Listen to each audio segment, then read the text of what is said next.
Jirraan soba dhugaa, jirraan soba dhugaa waaqayyoo dachee tanarraa ilmi namaa jira kan jedhu soba jechuudha. Nageenyi fararra waaqayyoo isiniif haa baay'atu. Akkam jirtu nagaa keessanii bakkuma jirtanitti waaqayyoo isin waliin haa ta'u isiniin jedha. Dhugaa baay'ee nama gaddisiisa. Warreen mucaa kana beektan ni beektu. Bireeks Habashaawii kan wallaalee hin jiru immoo jechuudha. Isaa kun obboleessa jedha garuu an obboleessa ta'uusaa hin beeku. Garuu walitti dhufeenya qabu. Yeroo Saudi Arabiyaa keessa jiraatanillee baay'ee walitti dhufeenya qabu. Mana waliitii hin ba'an ture jechuudha. Kanaaf amma garuu baay'ee tokko nama gaddisiisa. Dhugaa waaqayyoo hidhamee hidhaatti darbamee hidhaadhaa immoo kara biyyaa galee ture jechuudha. Erga biyya galee immoo ture haati manaa isaatillee biyyatti erga galtee galanii booda immoo akkatti egaa biyya keenya keessatti wanti hunduu harka duwwaa yoo galan namaaf hin mijaa'u.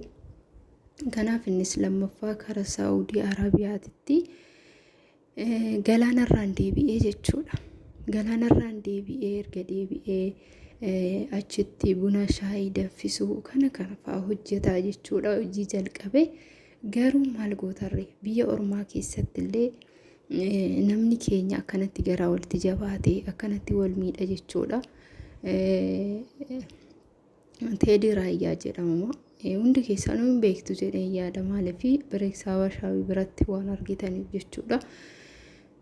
Dhugaa baay'ee nama gaddisiisa. Baay'ee tokko jechuudha. Dachee tanarraa jireenya nama jibbisiisa maaliif jirraan soba yoomillee jechuudha. Kanaaf balaa araqeetinii warra araqee gurguru biyya baqaa keessatti illee araqee gubaa wanta dhoowwaa wanta dhorkaa ta'e tokko biyya ormaa keessatti illee dhoksaan hojjetanii gurguru jechuudha. Araqee baasanii araqee gurguru balaa araqee saniin warra araqee gurguruun akkatti wal lolanii waaqayyo haa beeku. Balaa siim kaardiiti jedhu maaliif kan siim kaardiin bilbilli isaan araqee ittiin hojjetanii fi ittiin bilbilanii namni isaan argatuu fi bilbilli biraa addana fakkaata. Kanaafidha balaa saniin wal lolanii qabaroo keessa isaa cuubeedhaan waraananii inni jidduutti du'ee. Dhugaa baay'ee nama gaddisiisaa wanta amanuudhaaf namatti ulfaatu tokko jechuudha. Baay'ee tokko amanuu namatti ulfaata.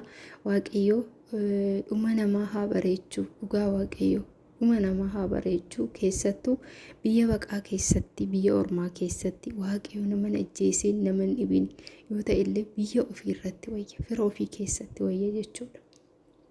Dhugaa waaqayyoo haadha isaatiif maatii isaatiif waaqayyo jajjabeenya haa kennuu fi akkasumallee haadha manaa isaa Zeed waaqayyo jajjabina isheedhaaf haa kennu.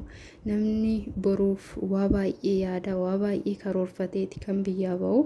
Innis guyyaa 9 akkas dura viidiyoo wayii gadhiisee ture. Dhugaa waaqayyo amanuuf namatti ulfaata baay'ee jechuudha. Waaqayyo bahanii galuu nama haa oolchuu. Nagaan bahanii gala dadhabuu waaqayyo nama haa oolchu. Dhugaa waaqayyo lubbuusaa haa maaru. Mirga qulqullootaa isaa teessisu waaqayyoon. Dhugaa baay'ee tokko gaddee jechuudha. Akka baay'ee tokko nama gaddisiisa. Namni hin gaddine hin jiru. Namni isa beeku namni hin gaddine hin jiru.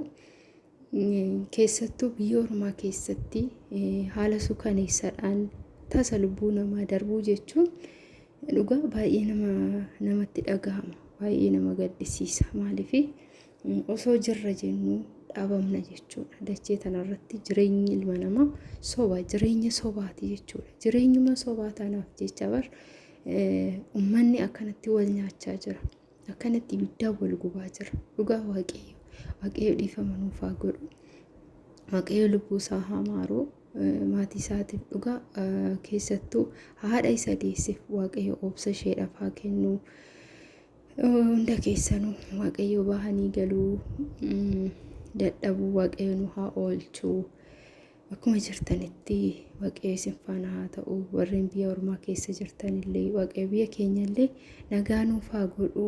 Dhugaa waaqayyo dheekkamsa akkanatti biyyattii guutuu irratti kaasellee waaqayyo nuuf haa araaramu. Hundi keenya akka amantaa keenyatiin waaqayyoon kadhachuu qabna, dhiifama jechuun barbaada. Bakkuma jirtanitti nageenya waaqayyo isiniif haa baay'atu isiniin jedha. Dhugaa baay'ee tokko nama gaddisiisa, baay'ee tokko jechuudha.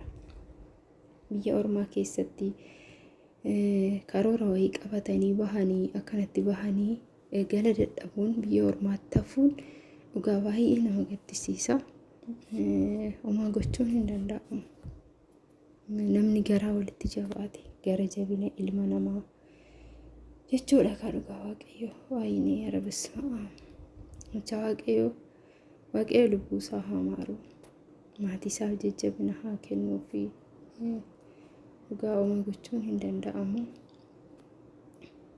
Waaqayyo